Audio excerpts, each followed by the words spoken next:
Hey guys, how's it going? I'm gonna go ahead and break down this trade I took on Monday that made me. It was 1,500, I believe, on my Top Step accounts, and then on my Apex it was like 490 something. I want to say.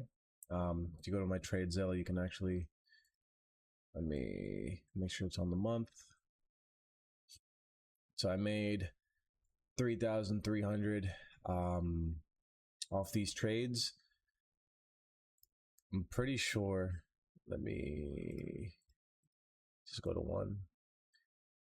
Okay, so it was 600 for each Apex accounts. I have three of those, and then I have 150K Top Step funded. So as you can see right now, I am up 18,000 in the month, and that's not including like any withdrawals or anything, but just in total, up 18,000 in profit. My win percentage right now, we're at pretty much 70%, which is great. As you can see, this month we've been pretty much killing it. So yeah, so I'm gonna go ahead and break this down. So disregard these last 2 days, because obviously that's not the trade I took on Monday. So coming here to the daily, we did see this bullish candle. It did take out the low, it did take out the high, and the closing price did close above the opening price of this previous candle. Well, we set the fib here just to see or where it could potentially trade into and what I wanted to see. So here on the 4 hour, I called out two plays on my Discord. One of them was, well, I wanted to see it trade into this 4 hour fair value gap and then from there push up like it pretty much did. I took the trade here around 8 something in the morning, 8:45 ish maybe, and then after I won the trade, it ended up trading into that 4 hour fair value gap, and then it pushed up from there. The first initial trade idea, I can actually pull it up here. So I said I'd like to see something like this on NQ this morning. This was on the 23rd.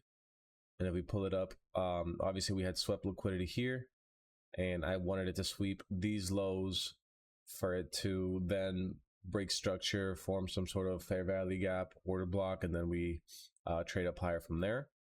It did do that, and that is the trade that I ended up taking. But as you can see here, another good play would be if it taps a 4 hour fair value gap and then continue higher. So I had it drawn out here before it happened. Ended up doing both things that I wanted it to do. But obviously this was the better and safer play. I just took what I saw here in that first one. So, and then I did obviously send it as well. MNQ buy limit at 21,583.50, and as you can see here, this was 21,583.50. Stop loss 21522, and take profit was 21675.75.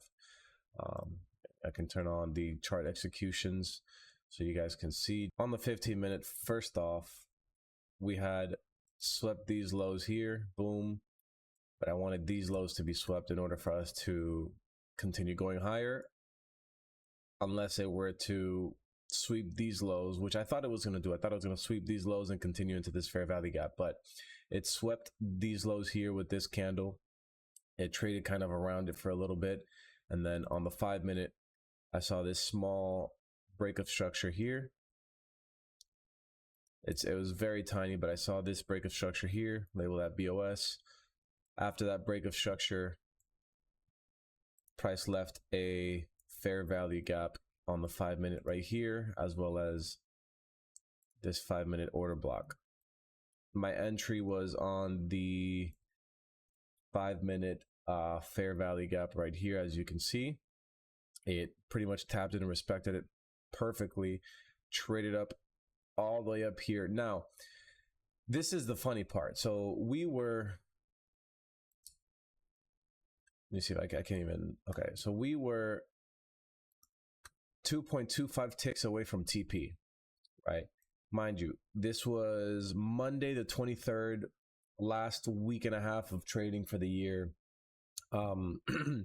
I was not going to sit around and find out. You know, I was going to make sure that I managed every trade correctly and strategically and the smartest way possible. So I did ended up closing. So this is a 1 to 1.5. I ended up closing at, what is it, 21661, which was 661,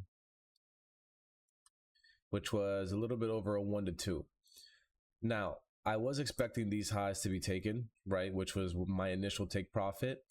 But at the same time, we were 2.5 ticks away from take profit, and it was just not giving. It was not giving.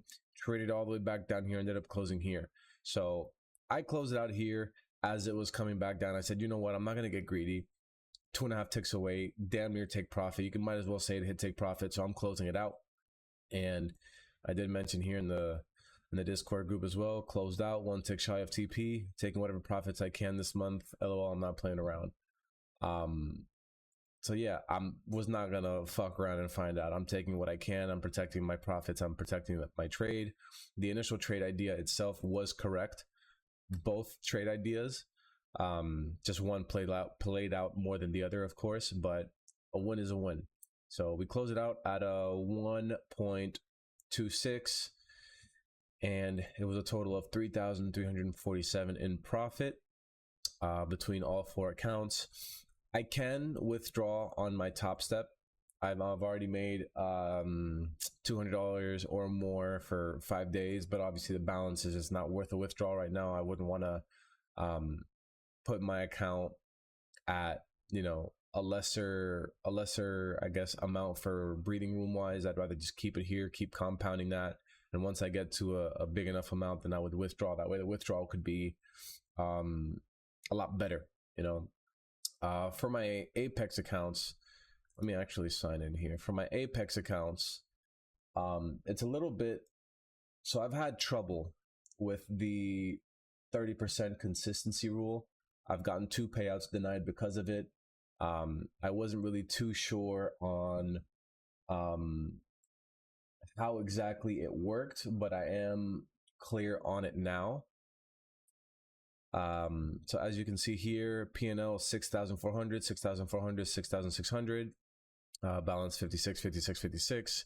These are all active accounts. This isn't a screenshot. This is the real deal. This is obviously like the profit chart. I've been trading these accounts for 57 days. So it's a little bit over pretty much 2 months, you could say. If we go to request payout, you guys can see the previous history. So this was my first payout with them, was 2,500. After that, these 3 got denied because of the consistency rule, and then these 3 got denied because of the consistency rule. I can't withdraw yet. I'd have to wait another, at the time of this video, I'd have to wait another, I want to say 6 days, and I have to make sure that within those 6 days, at least 5 of those days have a $50 profit or more.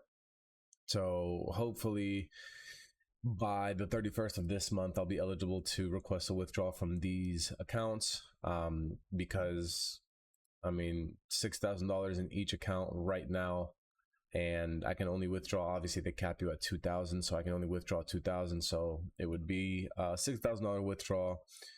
$6,000 is $6,000 obviously, but yeah, haven't been able to because of the consistency rule, but I'm a lot more clear and understanding of it now, so just got to keep that in check. But yeah, this was a little trade recap. Let me know if you guys want to see more. I am constantly updating my P&L for the month I haven't traded. Yesterday, markets closed at 12. Obviously, markets closed today. They reopen back tomorrow. Tomorrow, I am going to be live trading on YouTube as well.